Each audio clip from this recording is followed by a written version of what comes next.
Aventure chasse-pêche vous est présenté par Browning, Beneva et par la Fédération québécoise des chasseurs et pêcheurs.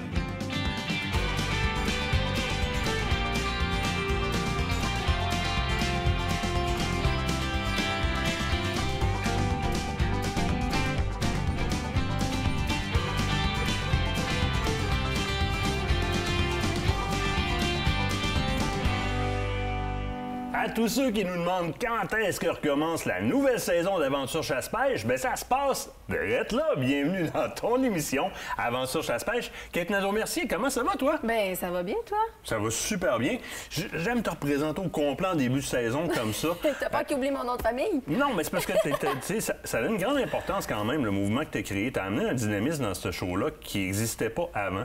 Tu as amené avec toi des collaborateurs, des nouveaux collaborateurs. Joanie, la gang de filles, David qui s'est ajouté aussi, Raphaël aussi qui commence à collaborer avec nous autres. On a une myriade de nouvelles personnes, mais toi, t'es la petite blonde qui s'est présentée il y a une couple d'années de ça, fait comme, bon, OK, je vais l'essayer, l'animation. Puis ça a été comme naturel. Puis depuis ce temps-là, tu as évolué comme à une vitesse grand V. Je disais, t'es rendu, tu fais des lives avec ta gang de filles, c'est incroyable, qu'est-ce que tu fais? Tu as amené quelque chose d'autre, on se le fait dire beaucoup par les auditeurs. Puis écoute, je ne mentirais pas, je sais que c'est à cause de elle que notre Facebook pogne maintenant. Qu'est-ce que tu veux que je te dise? C'est même pas vrai. Attends un peu là. Moi, je vais reprendre la balle au bon parce que je ne serais pas ici sans que tu m'aies offert cette opportunité-là, de un. De deux, honnêtement, je ne ferais pas ça sans toi. Parce que cette flamme-là puis ce dynamisme-là, il vient pas de nulle part. Il vient de nous deux ensemble. Bien, on va se remercier. On va se remercier de vivre ces beaux moments-là. Dis-moi donc, cette semaine, qu'est-ce qu'on a dans l'émission? Bien, écoute, on s'en va présenter quelque chose qui, au départ, j'étais très réticente. Réticente, tu voulais pas. Écoute, tu voulais pas. T'as raison. Mais là, j'ai juste hâte de le présenter parce que j'aimerais ça que d'autres puissent vivre cette opportunité-là, c'est-à-dire de s'en aller chez Elan Safari en Afrique, faire une chasse là-bas, complètement dépaysante. Ah, j'ai tellement hâte que tout le monde voit le topo. D'après moi, ils vont capoter. Ça tombe bien, cette semaine, la semaine prochaine. Ça tombe super bien.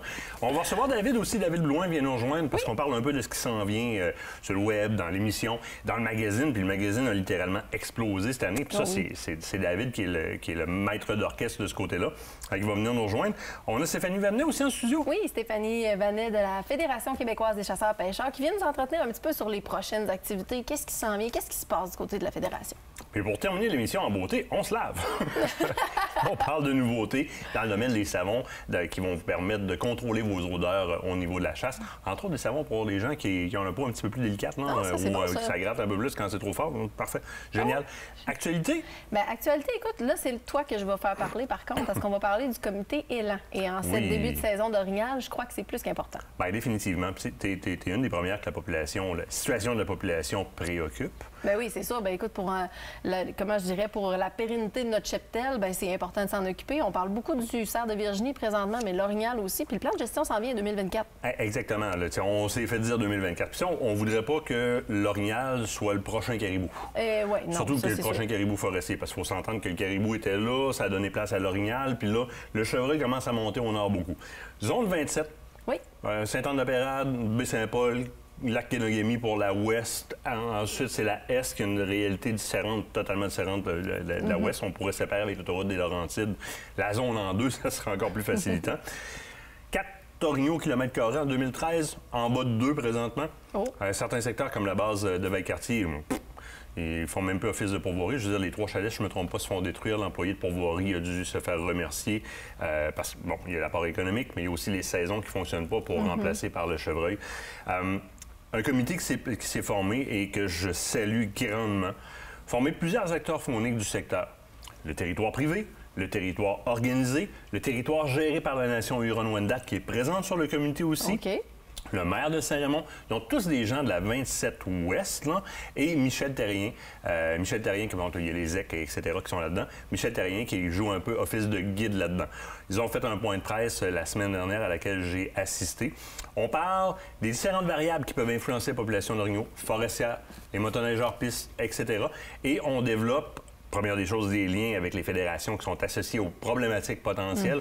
On ouvre le dialogue. Puis là, on voit les autres fédérations aussi qui peuvent se joindre au groupe. Question de pouvoir proposer une solution pour potentiellement sauvegarder, assurer la pérennité de ce cheptel-là. Ben oui. Ça, c'est, écoute, moi, je regarde ça aller, mais on va vous revenir. J'essaierai d'avoir Michel Therrien pour en parler prochainement. Ça serait le fun de pouvoir suivre ce dossier-là de près. Maintenant, écoute, partenaire qui revient avec nous cette année et qu'on est très content d'avoir. Et je sais que tout le monde ici dans le public a été très content aussi parce que ça a fait des belles suggestions. On en a vu sur les tables, Sélection Renault. Définitivement. Là, j'y vais en toute simplicité. Vas-y, je t'écoute. Écoute-moi bien. En bas de 20 $. Ah, merveilleux, ça commence bien. Un steak frites, genre 20 steaks frites, là. Oui. On fait un sloppy Joe, mettons, d'Orignal, ou encore un steak frites, là. C'est parfait, parfait. Masaya, le Colombien. On est au Liban, vallée de Béka. On est sur des vignes âgées de 40 ans, à 1000 pieds, 1000 mètres d'altitude, excuse-moi, donc on y va dans la fraîcheur. Assemblage intéressant, on parle de Grenache, Cinsault et Tempranillo. Donc, sur des vieilles vignes comme ça, on a quand même quelque chose qui va chercher beaucoup, beaucoup du terroir local. On a un vin qui, au bout de la ligne, va être un vin plutôt sec. Oui. Mais, tu sais, sec, là, ça ne veut pas dire désagréable non plus. Hein? Non. On travaille ici sur des notes poivrées, épicées, belle tendance fruitée. Honnêtement, c'est presque pas assez cher pour être pris au sérieux. Moi, je vous le dis, c'est une bouteille que j'imaginerais dans le coin de 40 $ facilement. Là, dans la barre des... On va dire 35. On va dire dans le coin de 35 $. Steak frites, parfait. Un steak de chevreuil, steak d'orignal, mariné, peu importe. Ça va très, très bien passer. C'est Masaya le Colombien, disponible à la SAC, évidemment. C'est en bas de 20 $. Ben, Masaya nous a surpris l'année passée avec ses vins, donc encore des belles découvertes cette année. Absolument. Là, il faut aller à la pause. L'autre bord de la pause, on parle de ce qui s'en vient du côté de l'ACP. Oh, bon, ben, parfait.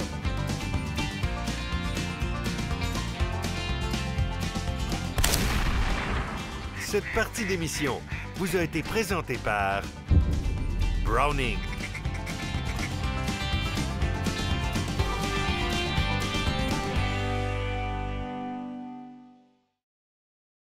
Cette partie d'émission vous est présentée par le groupe Thomas Marine, le plus grand inventaire d'embarcations Princecraft au Québec.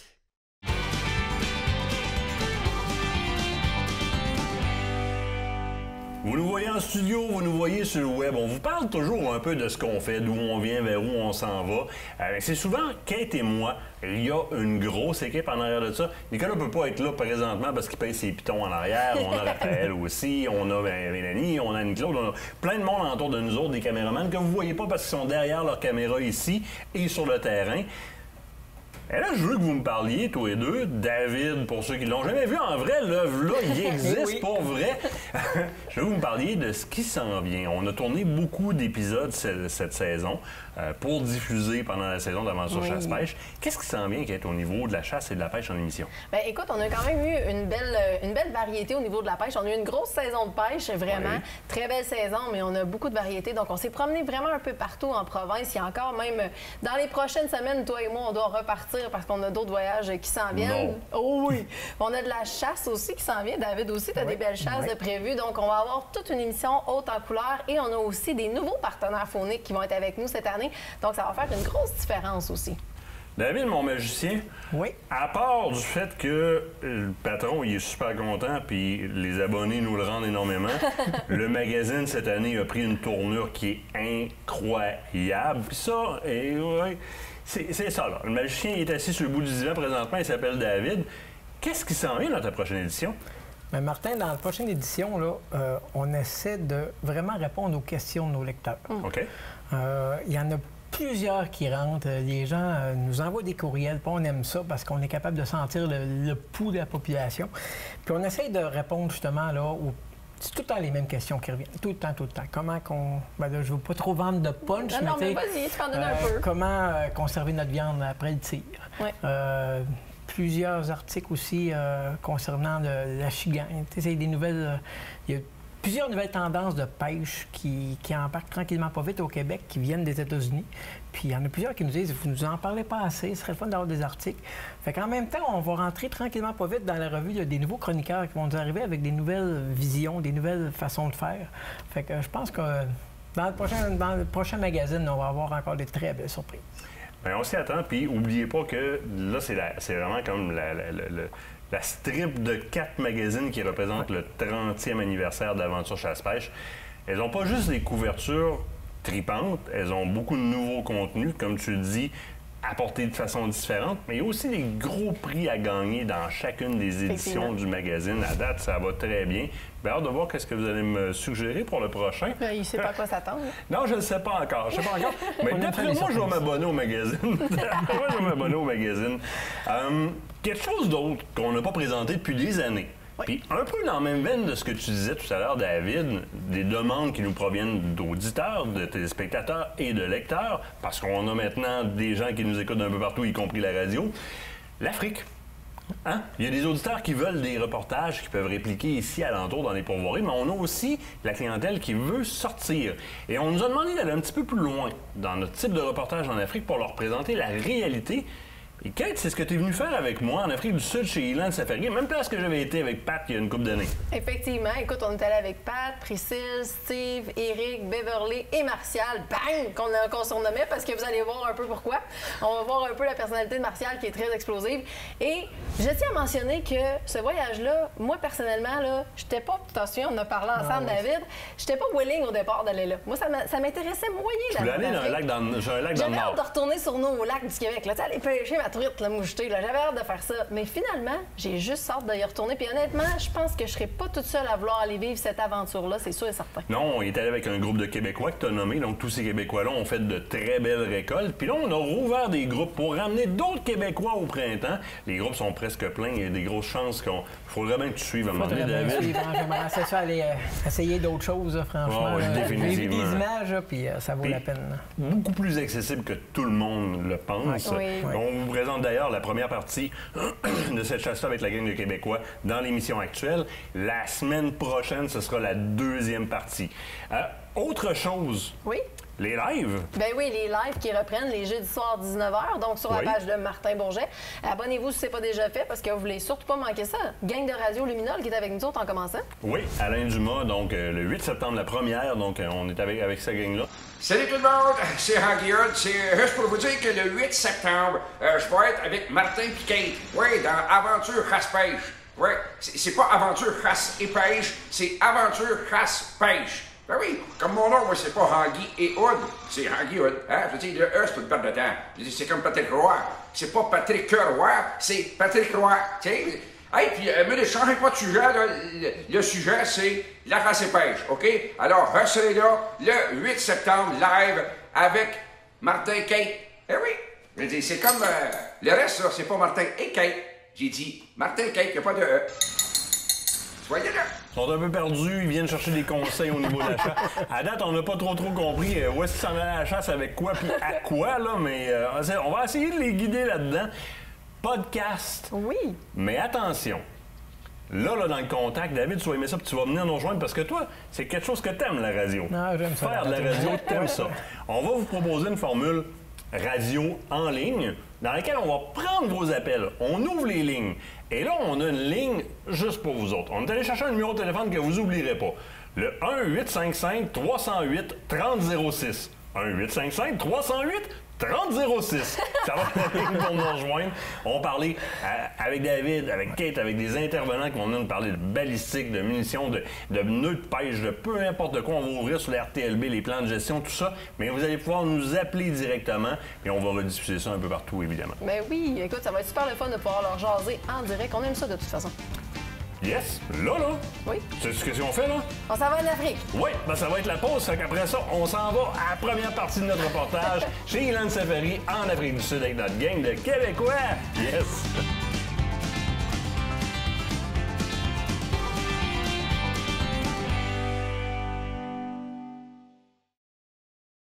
L'équipe d'Aventure Chasse-Pêche est nourrie par Bouffe et compagnie, des repas préparés, frais et savoureux.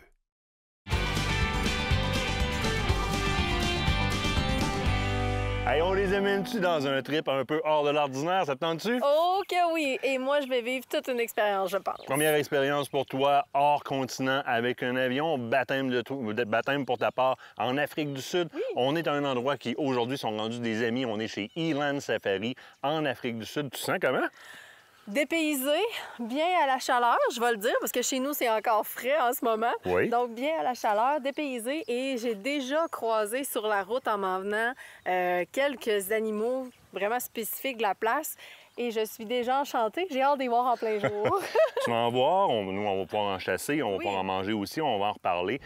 Pour vous situer géographiquement, prenez une carte de l'Afrique du Sud. Allez-vous-en en haut à droite de la carte, vous allez trouver Pretoria, vous allez trouver Polokwane, donc Polokwane. Au nord de ça, en bordure du fleuve Limpopo, c'est là où est-ce qu'on est présentement, donc chez Eland Safari. Ici, c'est une énorme propriété, différente de plusieurs fermes, dans le sens où est-ce que c'est tellement grand qu'il y a une grande partie de l'approvisionnement en animaux qui sont issus de reproduction sur place ici. Donc, il y a des parcs de reproduction où est-ce qu'on protège pour protéger les petits, Oui. des chacals, etc. Puis on les réintroduit dans le parc principal. Donc, il y a beaucoup de reproduction sur place. Ils achètent des animaux comme tous les pourvoyeurs d'Afrique du Sud, Exact. assurément. Mais au niveau de la viande, on traite ça particulièrement ici. Bien, c'est fait dans plusieurs pourvoiries aussi, mais je pense qu'il faut bien comprendre, Kate. Toi, tu connais le système un peu. Bien, je connais un peu. En fait, c'est que, bon, nos récoltes, contrairement à ce qu'on peut penser, oui, nous, on va repartir avec, exemple, le crâne, les cornes et une partie, en fait, de la peau. Mais la viande, elle, est récupérée, contrairement à ce qu'on pense. Un peu sur le même principe, on va dire que chasseur généreux chez Oui, nous. absolument. Donc, ici, c'est fait pour nourrir les employés et également les gens ici qui ont leur famille. chasseurs. Les chasseurs aussi.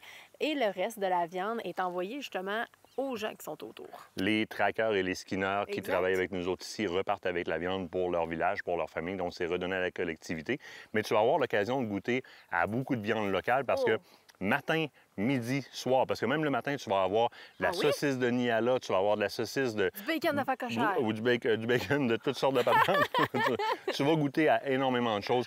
Midi, des pizzas au Springbok, tu vas manger du Niala, tu vas manger... Ah ouais, tu j'ai vas- déjà faim. Toi qui es une grosse mangeuse de viande, là, Ah oui, quand même. tu vas adorer ton expérience dans Oui. ce sens-là.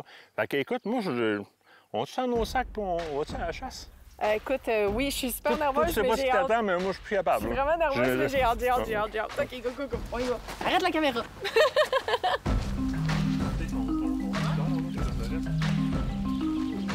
À chaque fois qu'on arrive en pourvoirie, il y a une chose qui est bien importante pour nous autres. On s'en va sur le champ de tir, question de tester l'équipement puis de se mettre à l'aise avec l'équipement qui est sur place. Surtout qu'ici en Afrique, bien, c'est des carabines qui nous sont prêtées, qui sont inclus dans nos forfaits. On les connaît pas, on n'a jamais tiré avec, donc on va se familiariser. On va faire une coupe de tir, fait que tout le monde va y passer.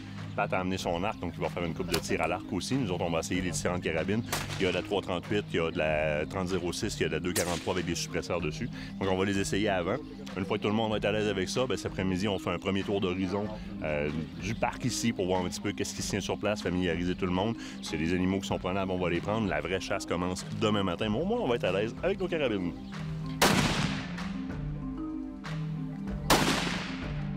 Ready to hunt? C'est ça, lui. Correct, là? Plusieurs prix. Ouais, c'est ça. Regarde, les chiens, ils veulent aller à la chasse, ils sont énervés au bout. Ça va être Ils sont tous prêts. Lui, il shake depuis le matin. Premier coup de feu ce matin, là, il shakeait Parkinson parce qu'il voulait partir à la chasse. Ah ouais? Ah ouais. Hey, tu me donnes sa caméra, ça te filme pendant que tu montes? The real thing! C'est la vraie chose qui commence. Let me shoot some Springbok, you'll see. On vient juste de quitter le lodge. On est dans notre premier tour d'horizon. Question de voir de quoi ça a l'air. Là, Kate m'a dit qu'elle voulait me filmer, mais moi, c'est pas ma première fois, là. Je veux savoir comment tu trouves ça, toi? Moi, j'adore. C'est autre chose. Ça nous plonge complètement dans un autre univers. Écoute, je trippe juste le fait d'embarquer dans le truck, de se promener comme ça. C'est autre chose. Le lodge, c'est malade. Nos chalets sont malades. J'ai rien d'autre à dire que wow! Puis là, écoute, on vient de faire notre pratique de chant de tir ce matin. On a déjeuné avec la viande d'ici. C'est local. En fait, là, pour vrai, en ce moment, j'ai rien d'autre à dire que malade puis wow. Je vais trouver d'autres vocabulaires un petit peu plus tard, mais pour l'instant, c'est tout ce que j'ai à dire. Cool! Cet après-midi, on fait le grand tour avec Steve. On a Johnny en arrière. On a Piège qui sont là. Beverly qui est là. C'est la femme de la situation avec le Kodak bien en main.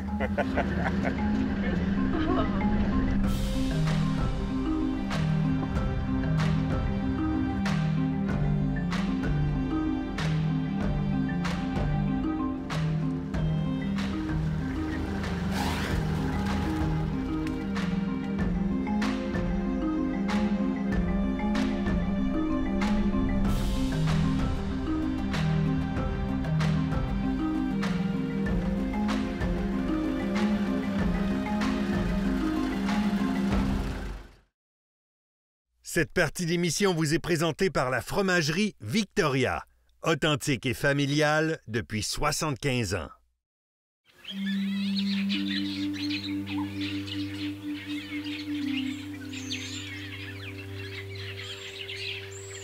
Hi, Johnny. Proud to be back at Eland Safari. Thank you for having us back first. No, thank you. It's an honor having you back here again. You have a jewel in your hands. I want to talk a little bit about the territory, how big it is actually at Eland Safari. Well, at the concession where the camp is, it's about 6,000 acres. 6,000 Yeah, acres? but we've got a lot of different properties as well that we can hunt on, more or less about 60 to 80,000 acres at a time that we can hunt on, all different species, different type of terrains. Some of it is mountains, some will be a little bit more open, but like you see, most of it is a lot of brush. At the moment, like you see, we got a lot of late rain, so it's still green. Yep, yeah. So it makes it a bit more difficult, but... Oh, we got water holes, so yeah. They often come drink some water. Yes. So basically, if a hunter or a photograph wants a specific species, with those concessions, you can bring them, see about anything. Talk to me about the animals. What kind of animal, game animal do you have here? We basically got all your plains game animals you get in South Africa. We also provide big five hunts, but we do specific hunts as well. Like if people want to do roan antelope, some of the more endangered species, the numbers isn't that high. We can do that as well. We got a bunch of concessions we can go on, and then we also got the grand slams that people can come and do, like on the springboks, the impala, there's blesbuck and wildebeest as well. Different grand slams they can do. And you can do different package like photographs and... Yes, yeah. So you can either come photographic safaris, you can hunt, and yeah, you can do a little bit of everything. You can do both as well. Yeah. Yeah, you can... You can have animals included in your package. You can choose it when you're up here. Yes, yeah. You can basically get a package and hunt that. And if you don't want the animals on the package, we got the list of animals and you can just hunt off them as the species that you like, basically. Yeah. And tell me a little bit how it works regarding conservation. This is a big concern for some people that are at their first time for Africa. Yeah. And we need to understand that there's a conservation concern behind the way you manage the place. Yeah. Yeah, South Africa, because everything is privately owned here, you got to manage your own animals, and everything is about genetics. So you want to breed good genetics into your animals and stuff. So that's why we don't just hunt off one concession. So we don't want to 1 year shoot everything off one concession. You can leave them to breed for 2-3 years, and you can hunt on the different concessions that we got. And then if you see the numbers are up, you can start hunting again. So that's all about managing your animals and getting the good genes in. And as soon as you have IFANS, you are responsible of that conservation. Yes, basically, yeah. You gotta, if it's a dry season, if you don't have rain, anything, you're responsible to feed that animals, basically keep them alive. Yeah, before that fences, the animals can go wherever they want to. If it's dry, they go to the river. There's more feed down there. So yeah, now you gotta look after them, basically. Yes. So we can say that money that is bringing in Africa for hunting purposes, photography purposes, goes in those conservation efforts. Yes, yeah. No, it really helps a lot, especially like I said in the dry season, to get the animals through. Otherwise, you will, if you don't feed them and stuff, you're gonna lose years of breeding. Can just be gone in 1 year. Yeah. Absolutely. Thank you very much, Jeffrey. No.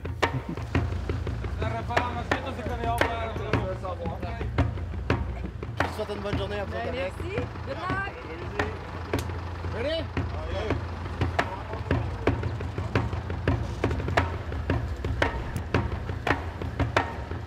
Ici, on entre dans une partie plus fermée du camp. Dans le fond, le territoire ici est excessivement vaste chez Eland Safari. C'est des kilomètres, des kilomètres, des kilomètres, des kilomètres. C'est énorme comme territoire. Mais dans le territoire, ils vont fermer des camps dans lesquels ils vont faciliter la reproduction de certaines des espèces qu'il y a sur place. Alors ici, on est dans ce qu'on appelle un breeding camp. Ce qu'on vient faire de ce côté-ci, c'est qu'il y a quand même beaucoup de Nyala. Il y a des gros impalas. Kate, il te reste des impalas sur ta liste. Oui. Il y a des gros impalas ici. Il y a de l'impala noir aussi, la phase noire de l'impala.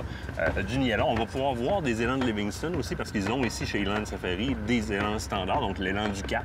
Et ils ont aussi des élans de Livingston qu'on va pouvoir voir dans ce parc-là. On vient principalement voir pour justement trouver peut-être un gros Niala. Et trouver des impalas de taille assez intéressante pour toi.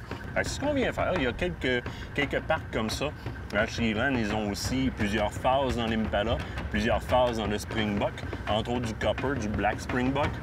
Ils ont le Springbok standard aussi. En parc d'élevage comme ça permet d'avoir beaucoup plus de variété puisqu'ils s'occupent eux autres avec la grandeur de territoire qu'ils ont. Ils peuvent se permettre de faire de la reproduction sur place ou de faciliter en mettant des espaces clos comme ça où est-ce qu'on peut contrôler la prédation. Donc les bêtes peuvent être tranquilles, se reproduire, puis on les libère dans le parc principal. C'est comme ça que ça fonctionne. Il y a comme partout ailleurs des achats d'animaux qui se font, mais ils s'autosuffisent beaucoup par ces parcs de breeding-là, ce qui est en soi une gestion qui est beaucoup plus intrinsèque de leurs espèces. Ça leur permet aussi de gérer la génétique, les potentiels de maladies, de tares génétiques, et etc. Donc, ça, c'est thumbs up quand on voit ça.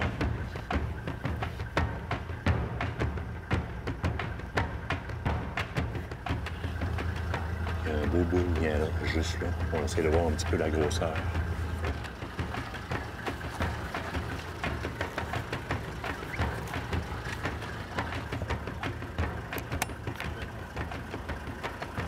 Right. Just behind the show.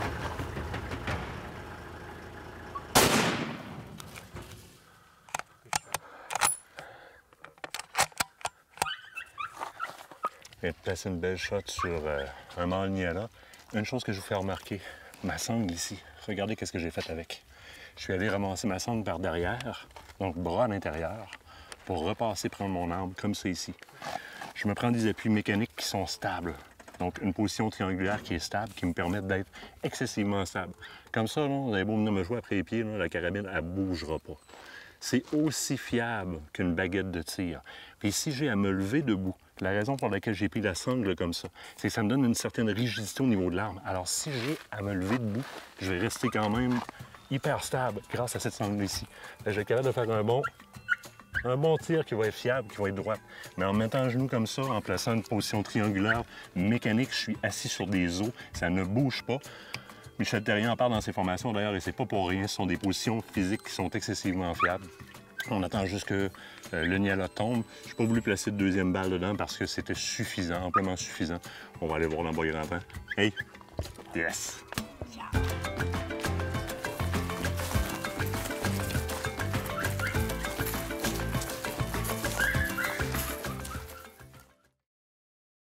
Cette partie d'émission vous est présentée par le groupe Thomas Marine, le plus grand inventaire d'embarcations Princecraft au Québec.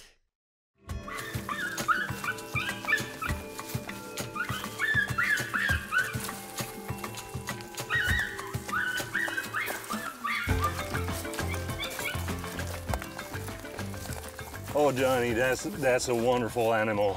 Wonderful, wonderful. Ivory tips as well on him. I'll just put the rifle down there. Regardez-moi ça. Quel bel animal. Quel bel animal. How old do you think he is? Also, probably about 6, 7 years old. 6, 7 years old? Beautiful, beautiful bull. Il y a des grosses ressemblances avec le coudou, hein, vous le voyez. Les stripes dessus, entre autres, les barres dessus, la forme du corps, la forme des cornes un peu. Par contre, la grande crête, puis le poil qui est plus long, on le distingue. Plus petit corps aussi. C'est un peu dans la même famille de cornes, si on le veut. Un peu comme les êtres humains, il y a différentes génétiques. Certains sont plus larges, certains sont plus longs. Vous allez voir des Niala qui sont très, très larges. Celui-là est long, mais il est quand même assez étroit en termes d'ouverture. Mais c'est un animal qui est juste magnifique. Et dans le parc ici, justement, où est-ce qu'on est, c'est le parc où est-ce que les Niala se reproduisent.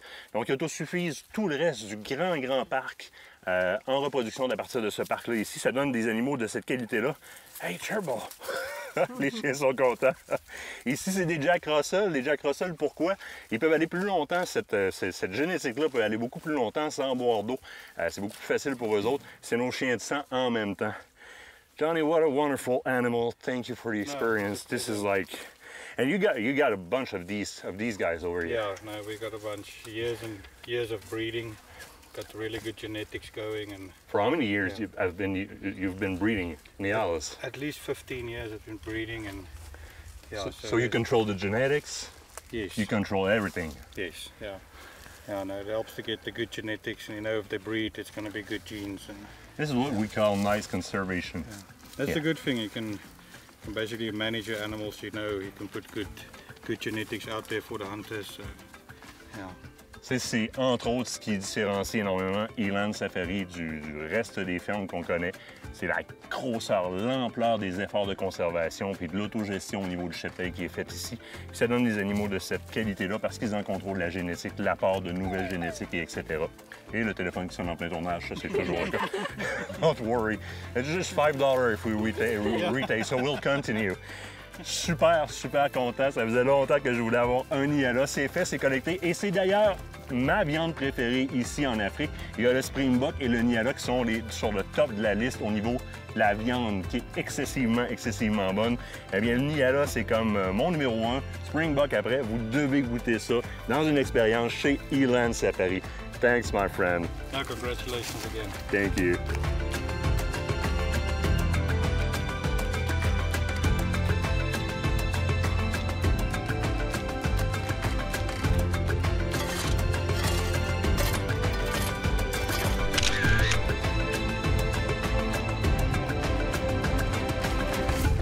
Et voilà, ton Niala est embarqué en plus. Es-tu content? Très, très, très cool. Pour vrai, là, on vit de très, très belles expériences. C'est le fun de voir que Petrus qui nous aide, qui est notre tracker, on va vous le présenter d'ailleurs, et les autres skinners, ceux qui s'occupent des animaux, le soir, quand c'est terminé, voir de quelle façon on sait que ça va aller dans les villages parce qu'ils partent avec une partie de la nourriture. On les garde dans la chambre froide pendant un petit bout de temps, question que ça tempère, que ça s'attendrisse. On en garde un petit peu pour nous autres, puis tout le reste, c'est tous les autres qui partent avec, on les voit partir avec. Ça, c'est encore plus gratifiant si on le veut parce que la vision de la chasse en Afrique s'en porte gratifiée quand on le présente comme ça. Parce que malheureusement, pendant des années, ça n'a pas tout à fait été ça. Maintenant, de plus en plus de pourvoyeurs vont vraiment faire le switch pour faire, si on veut, le support communautaire. Ça, c'est très apprécié. C'est le fun. C'est le fun de chasser de même.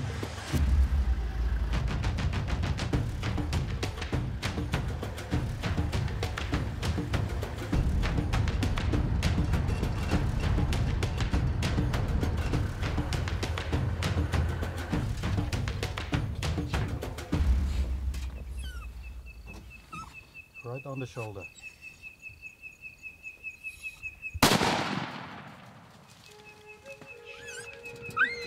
Qu'est-ce qui vient de se passer là? J'ai tiré un blue wallabies. Un gnou, le Blue Wildebeest. He was hiding behind that tree. No idea why he didn't run. He's just No. standing there. Hey, good shot. Tell you what. Hey, Premier animal. Mais en c'était Afrique, ça. entre deux branches, hein? Oh, Because where I was, it was just between two branches. I got this little place. J'avais juste cette petite place-là pour tirer. Fait que non, super, c'est vraiment cool. C'est arrivé comme très spontané. On a tourné le coin. Là, je suis toute speedée. Mais on a tourné le coin. Puis il était juste là. C'est un animal sur lequel on peut s'attendre à tirer 3-4 fois facilement. Have a good day before it gets too dark. OK. Yeah.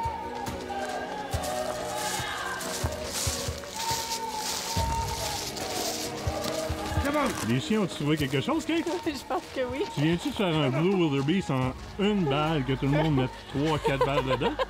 C'est ça que tu viens de faire? Oui. Hey! C'est vraiment. Aïe aïe! Oh yeah! Congratulations. Thank you. After a huge day. Wow! Hey! Hey!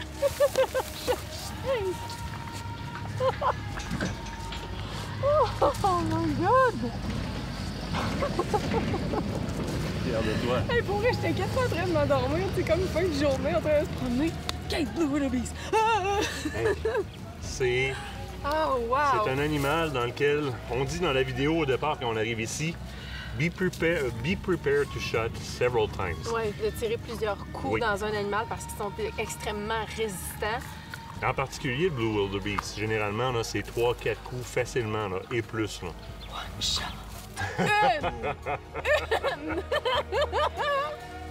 Yes! Wouh! Ah, félicitations, mon amour. Ah, Je suis j'ai fier de toi. capoté, Tabarouette.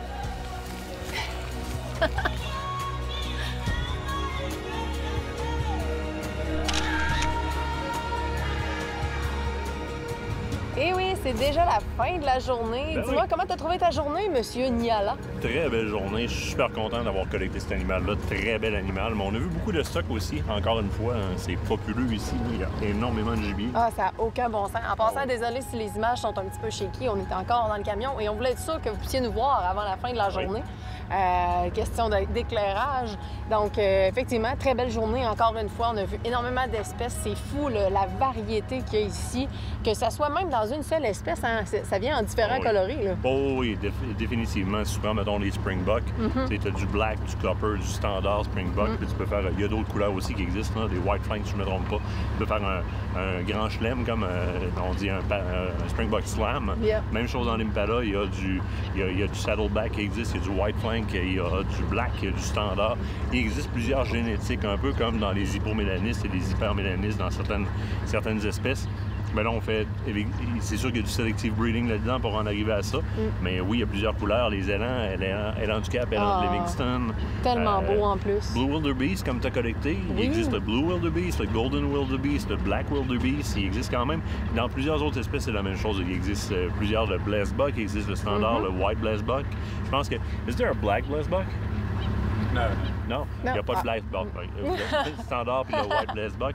Et je pense qu'il existe aussi un genre de copper dans le Blessbuck, si je ne me trompe pas. Donc, il existe quand même pas mal de coloris différents dans différentes sortes d'animaux, ce qui fait que la variété est encore plus grande, c'est encore plus intéressant de pouvoir faire des tours de chapeau. Ben oui, vraiment. Fait que donc, pour nous, fin de la journée aujourd'hui, on s'en retourne au camp. Donc, on va aller arranger le Niala à Martin et aussi se nourrir, bien entendu.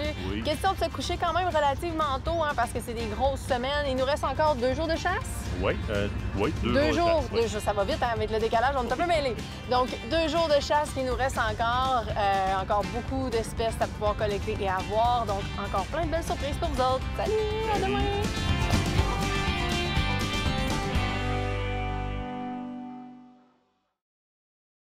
Cette partie d'émission vous est présentée par le groupe Thomas Marine, le plus grand inventaire d'embarcations Princecraft au Québec.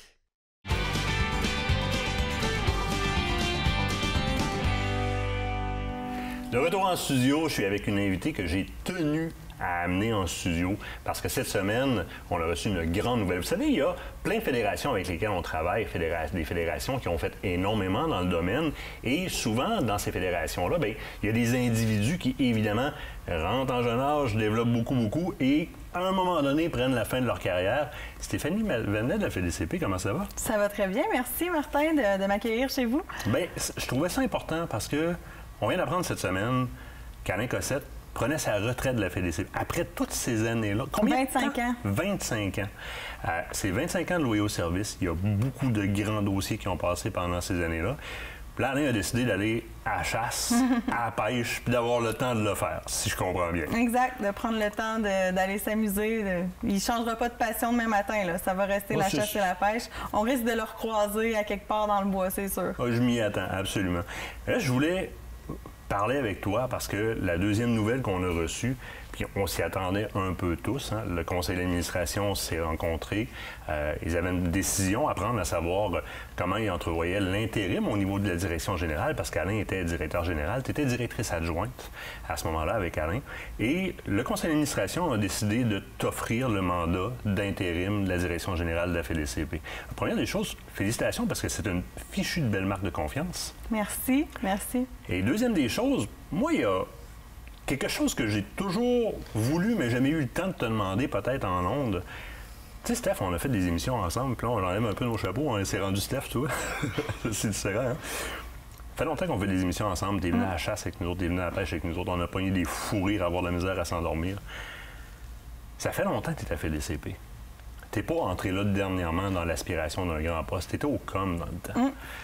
T'es pas rentré vers le haut, t'es vraiment rentré par passion, mais je t'ai jamais demandé publiquement qu'est-ce qui t'a amené un jour à aller cogner à la porte d'une fédération, faire comme moi, c'est pour vous autres, je veux travailler. Bien, c'est vraiment simple. C'est ma passion pour la chasse et la pêche que qui a juste grandi. C'est arrivé sur le tard. Je peux pas dire que j'ai toujours été une chasseuse, une pêcheuse. C'est arrivé à la fin de mon adolescence, une fois que, tu sais, quand on sait un peu plus là, ce qu'on aime, ce qui nous fait triper. La chasse et la pêche sont arrivées dans ma vie quand j'ai commencé à travailler dans une pourvoirie. Là, j'ai vraiment eu la piqûre, puis ça l'a juste grandi. J'étais allée faire mes études après ça dans l'espoir de travailler dans ce domaine-là, dans le domaine justement de la chasse et de la pêche. Gestion, peut-être. Au début, c'est un peu ça que je voyais là, gestion d'un territoire faunique, peut-être. Puis en tout cas, c'était flou dans ma tête. J'étais super jeune, mais j'ai pris la décision d'aller à Québec. Puis à Québec, les opportunités de travailler en chasse et pêche, on est en ville, là, donc on n'est pas dans le bois. Puis je me rappelle d'avoir été porter mon CV à la Fédération avec plein de photos de chasse et pêche en disant, là, tu sais, j'ai peut-être pas... je le sais que là, j'arrive un peu, je savais même pas, je pense, s'il y avait un poste ou peu importe, mais je disais... C'est moi, là. C'est moi. J'ai vraiment envie de venir m'investir, de travailler pour le milieu de la chasse et de la pêche. J'ai vraiment envie de me donner dans ce milieu-là puis de faire partie des gens qui réfléchissent, qui discutent puis qui portent ces dossiers-là. Puis c'est comme ça que je suis arrivée à la Fédération. Puis ça fait déjà 7 ans. Tu sais, l'histoire est encore plus merveilleuse quand tu regardes, puis là, je vais me répéter un petit peu, là, mais ça veut dire que ces gens-là ont évolué avec toi. Ils ont été capables de te juger en termes de qualité d'être humain, tu sais, puis de prendre une décision, de dire, regarde, nous autres, là, présentement, t'es jeune, t'es jeune pour un poste de direction générale, puis il y a des gens qui ont énormément d'expérience sur ces CA-là. Ils t'ont côtoyé assez longtemps pour déterminer que tu représentais une qualité d'être humain nécessaire à leurs yeux pour te confier cet intérim-là. Puis ça, je trouve que c'est une maudite belle preuve. Puis j'espère que, c'est sûr, sans rencontre, tu as les yeux pleins d'eau, là. Je te connais pas assez. D'à partir de là, la Fédé, on la connaît. On la voit de l'extérieur. Le public connaît une partie de la Fédé. Je veux que tu me parles un petit peu de ta fédération, comment elle fonctionne. Comment toi, tu la vois, la fédération, dans son principe de fonctionnement? Puis qu'est-ce qu'on peut faire avec cette fédération-là pour faire ce qu'elle doit faire avancer des dossiers? Bien, la fédération, c'est une grande organisation qui est soutenue par des milliers de bénévoles. Tu sais, la force de la fédération, là, les gens qui sont impliqués, à la base de l'organisation, il y a des bénévoles, il y a des associations. Donc, nous, en fait, on représente des associations de chasse et pêche qui sont partout au Québec, qui sont regroupées sous des régionales, donc des fédérations régionales, et qui, eux, représentent leur fédération régionale au sein du conseil d'administration provincial. Donc, c'est certain que c'est une grosse organisation. Le milieu faunique a beaucoup changé dans les dernières années. On veut s'adapter.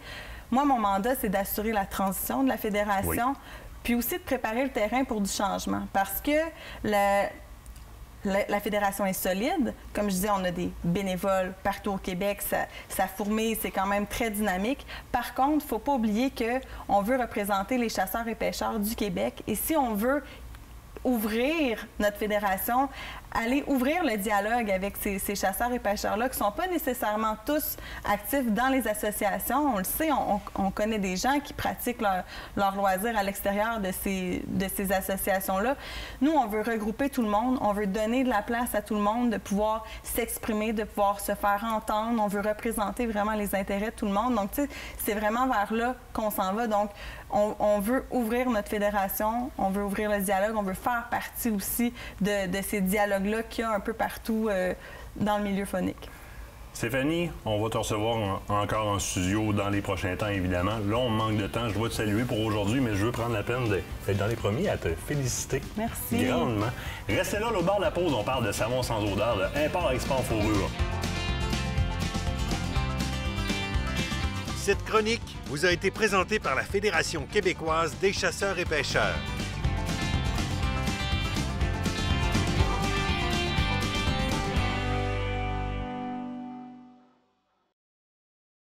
Écotone est fier de vous présenter cette partie d'émission.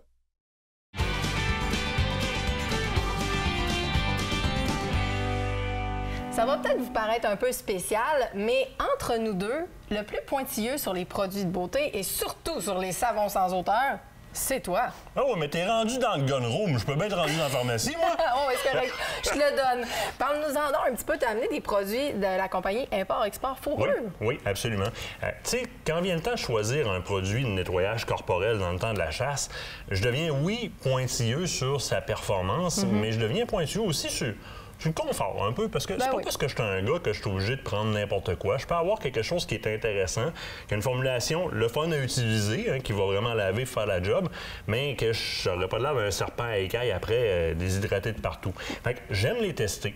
On en a reçu beaucoup dans les dernières années. Il y en a qu'on vous a présenté, il y en a qu'on vous a pas présenté, puis il y a des raisons pour ça. Donc, celle-là, je vous la présente, c'est parce que ça a bien été dans la douche, on va se le dire. C'est aussi simple que ça. Tu l'as mis au banc de test. Oui, je l'ai mis au banc de test. Toi aussi. Oui. Plusieurs connaissances l'ont fait aussi. Parce que ça devient pointilleux d'un fois de travailler un sans odeur avec fragrance. Oui. Puis avoir quelque chose qui a la bonne fragrance. Oui, sans que ça soit trop intense non plus. Bien, deuxième des choses, fidèle. Parce que d'un fois, épinette écrit sur le paquet, ça ressemble plus à l'odeur des sapins que tu accroches après ton miroir dans le char. C'est ça. Faut que ça reste naturel. Mais oui. Puis la meilleure façon de le faire, c'est de travailler avec soit les teintures mères ou encore les huiles essentielles de l'essence qu'on vise. Par exemple, l'épinette noire, le sapin baumier ou peu importe qu'est-ce qu'on veut utiliser. Donc, d'aller chercher les vraies fragrances naturelles. Dans le cas d'Import-Export Fourrure, j'ai pas été étonné de voir que la compagnie a travaillé avec un laboratoire qui s'y connaît, qui a des études universitaires, qui s'y connaît dans la fabrication de savon, puisque c'est leur naturel aussi du côté de tout le reste de leur gamme de produits. Ils travaillent en homologation au niveau de l'innocuité animalière et phréatique dans leurs produits. Fait qu'ils ont passé par un laboratoire aussi. Parce qu'il y a une chose qu'il faut comprendre, c'est que c'est pas tout le monde qui a la même tolérance au côté récurrent d'un savon. Ça, c'est vrai. Il faut l'adresser. Fait que la gamme se sépare en deux. Oui. Ils ont développé, d'un côté, les pains de savon. Les pains de savon, puis tu vois, sont très bien enveloppés pour une raison. Oui, c'est ce que j'allais dire. Ils sont emballés sur un moyen temps. Ça sent. De l'huile essentielle, c'est pas un produit chimique, donc c'est pas fait pour durer pendant des millénaires quand c'est à l'air libre. Donc, on l'enveloppe correctement. Au lieu de mettre trop de stabilisants dedans, tiens, on a travaillé ça de manière le plus naturelle possible. On veut maintenir l'odeur dedans. Maintenant, feuilles mortes. Oui. On a ici épinette noire et sapin baumier. Oui. Et on a le savon sans odeur. Et je vais te l'amener en avant parce que là, tu vas manquer de main un peu. Là. Les trois, dans le fond, c'est des savons sans odeur. Donc, c'est des savons qui vont être désodorisants. Dans le cas des deux du haut, bien, ils ont des huiles essentielles ou des fragrances dedans. Celui du bas est strictement sans odeur. Fait qu'on respecte aussi les préférences des gens. Mais là, je vais t'inviter à sentir, même au travers de l'emballage. Là, tu as épinette noire. Oui. Moi, j'ai... Épinette noire. Hey, mais c'est vrai, tu as raison. Ça sent pas trop fort. C'est léger. Ça sent pas trop fort, mais assez pour pouvoir justement garder cette odeur corporelle-là quand on va dans le bois à la chasse sans que ça soit trop... Tu sais, je veux dire, on veut pas laisser une trace d'odeur non plus en arrière. C'est pas ça l'objectif. Non, tu vas avoir l'air d'un présentoir à parfum. Exactement. Mais moi, ce qui m'importe encore plus, c'est que ça sent la patente. Ça sent la vraie patente dans le bois. Quand on sort du bois, on a des épinettes jusque dans le fond de nos culottes par Waygo, là. Ça sent la vraie patente. L'épinette noire et le sapin baumier parce qu'on travaille avec des huiles essentielles. Huile d'olive, huile de coco. Fait que, tu sais, des savons... par portion hydratante aussi pour la peau. Oui. Fait que, tu sais, un savon qui va bien laver, va très bien mousser. Fait que c'est satisfaisant au niveau de la saponification que le savon présente comme formulation. Il est le fun, il mousse en masse, ça nettoie, c'est tripant. Puis ça sent bon. Il est performant, très performant, tout en étant quelque chose qui n'est pas trop, justement, chimique. Tu n'as pas l'impression de te laver avec du Monsieur Net ou quelque chose comme ça. Puis justement, quand ta peau est un peu trop asséchée, ça peut nuire. Bien, effectivement, puis c'est ce qui va nous amener à l'autre gamme. Je vais t'en parler tout de suite après de l'autre partie de la gamme. Il y a laver puis laver. Oui. Quand tu te bats contre les odeurs, il y a un gros paradoxe qui existe. Pour provenir de ce milieu-là, en formulation et etc., du côté pharma, si tu veux désodoriser une peau, tu peux la nettoyer, mais si tu la nettoies trop, tu vas créer l'inverse. Tu vas créer un effet rebond dans le sens suivant. Tu as une huile sur ta peau qui s'appelle, c'est le film hydrolipidique, c'est du sébum. Oui. Le sébum, c'est très odorifiant. Les bêtes, surtout, regardez la grosseur de leurs naseaux, vont le sentir. Si tu te laves normalement avec un pain de savon qui n'est pas trop récurrent, bien, ton corps ne réagira pas en essayant de remplacer ce gras-là à tout prix. Par contre, si tu prends certains saumons du marché plus commerciaux qui font affaire avec des producteurs de saumon de laboratoire, que c'est des saumons pour se désinfecter littéralement, c'est tellement caustique ou c'est tellement liposolvant qu'on va dire, donc ça va enlever la couche de gras, que ton corps va tellement reproduire de sébum pour venir, et c'est sec de même, il faut que je renvoie du gras là-dedans, tu vas sentir encore plus. Fait que finalement, tu crées l'effet inverse. Non, c'est un rebond, littéralement. Okay. Bon. Fait que pour les gens qui ont la peau plus irritable, ou encore les femmes particulièrement parce que les parties génitales, bien, les tissus qui sont exposés, il y en a beaucoup plus que chez les hommes. Ils vont sortir de la douche avec un savon que le pH n'est pas ajusté, puis paf, il y a des démangeaisons, ça chauffe, ça va pas bien. Nous autres aussi, là, ça arrive que le sifflette, ça chauffe quand on sort de la douche, pour ceux qui sont sensibles. Mais il y a toute une autre partie de la gamme qui sont les gels douche, qui ont été faits de manière encore plus douce, justement pour répondre à ce besoin-là. Là, ici, on ne s'attendra pas à quelque chose avec lequel on va avoir de la mousse jusqu'au toupette. OK. Parce que pour avoir de la mousse jusqu'au toupette, il aurait fallu mettre beaucoup plus de principes actifs comme des surfactants dedans, des produits d'origine chimique ou de synthèse. Puis c'est pas ce qu'on voulait. On voulait respecter l'intégrité naturelle du produit, un certain pH qui va venir respecter le pH de la peau. Fait que si vous êtes de la catégorie de gens qui irritent facilement ou encore qui irritent pas facilement normalement, mais dans le temps de la chasse, on se lave 2-3 fois par jour, fait qu'on vient la peau excessivement sec. C'est vrai. Bien, Import-Export Fourrure offre son produit en gel douche comme ça. Attendez-vous pas à des grosses bulles, là. Ça ressemble quasiment à un lait nettoyant pour le corps, mais ça marche à merveille. C'est Import-Export Fourrure, c'est disponible sur leur boutique en ligne. Ah, génial, en plus. Oui, absolument. Parfait, c'est le temps de commander. Écoute, on a quelques secondes pour sortir du show parce qu'on fait des babayes là-bas. Ben oui, fait qu'on va vous dire merci d'avoir été là pour cette première émission et ce retour à la nouvelle saison d'aventure chasse-pêche. Soyez des nôtres la semaine prochaine. C'est la suite de notre reportage en Afrique, puis vous voulez pas manquer ça. Absolument. Le 8, on est en live avec Alain Dumont. En plus, soyez là en live. En plus, oui. Le 8 au soir, dès 19h. Allez, à la semaine prochaine. Salut tout le monde.